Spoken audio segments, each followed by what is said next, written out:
ब्राह्मण देवता पता नहीं कहाँ से फल लाए हैं और फल लाके दिया है कि तू खा ले। मैं नहीं खाई हूँ, लेकिन मेरे पति ने कहा है खा ले। पुत्र हो, मैं नहीं खाई, किनारे रख दी, गौ को खिला रही हूँ, वो गौ की शोभा बन गई, कांति बढ़ गई, मेरी कोई कांति नहीं बढ़ी। अर्थात उस चिंता में मैं इतनी दुर्बल हो गई कि कल 9 महीने के बाद यदि पति पूछेगा तो क्या उत्तर देंगे।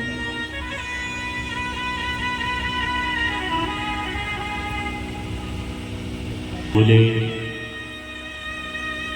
कि आज ऐसी स्थिति है, अब मैं क्या करूं? तो छोटी बहन कहने लगी, चिंता ना कर, धैर्य धारण कर ले।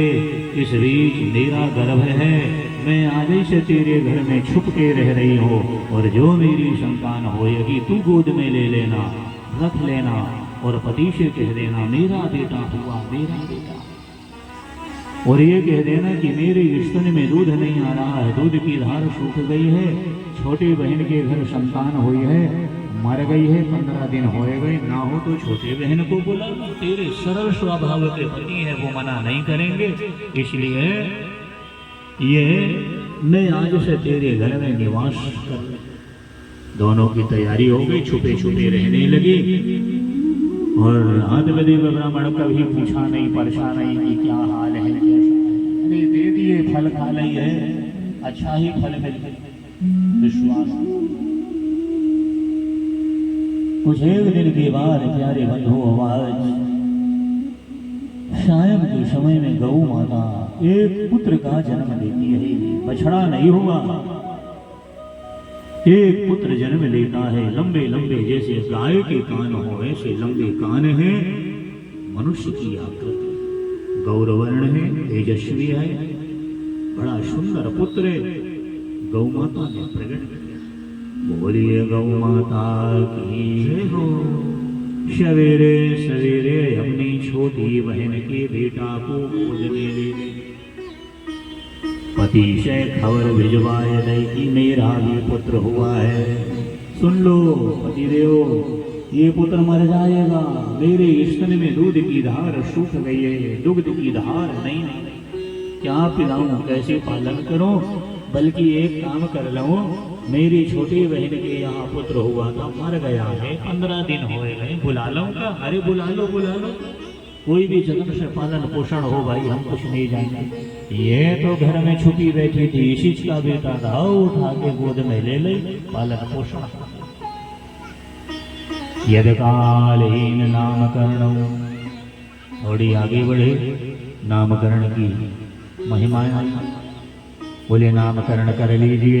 गौ उस समय महाराज आत्मदेव ब्राह्मण पोथी पंचांग लेके जोग लगन बार तिथि सब देखा, नामकरण कर लिया कि गौ माता के यहाँ जो पुत्र हुआ है इसका नाम गौकर्ण हो जाएगा। बोलिए गौकर्ण भगवान की जय हो।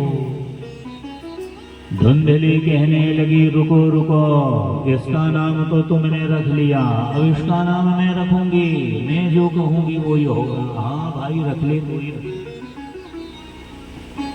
मेरा नाम धुंधली है तो बेटे का नाम धुंधकारी रखा जाएगा। धुंधकारी अपने से मिले जुले नामकरण कर लेती, धीरे धीरे वृद्धि को प्राप्त होने लगी। तो गोकर्ण साधु स्वभाव के, सवेरे उठे सबको जयराम जी की सीताराम करना, माला जपना, मंदिर जाना, पाठ करना, पूजन करना खूब अच्छे।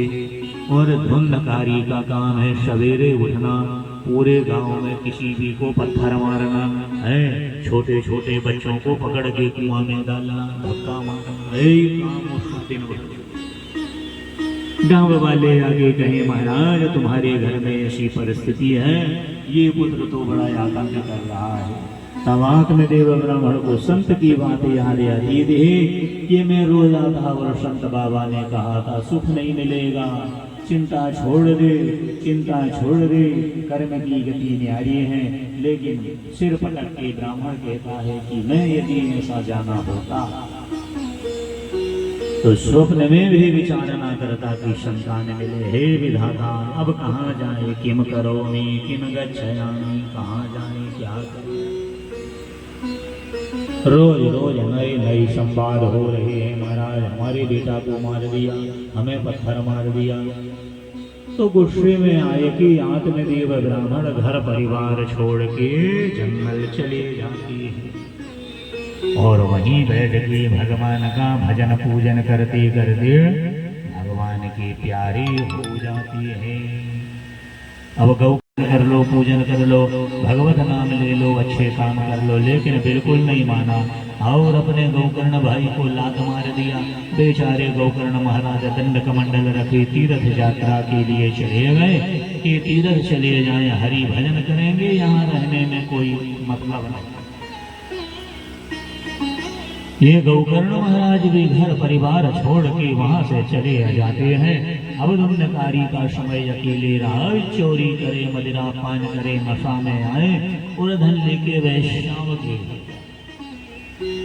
धन दे गए, वैश्याम के यहाँ रहे, फिर आ जाए, फिर जाके रोज का काम चोरी चोरी चोरी, वृत्तियां बदल दिया, तमाम परेशानियां हो जाती।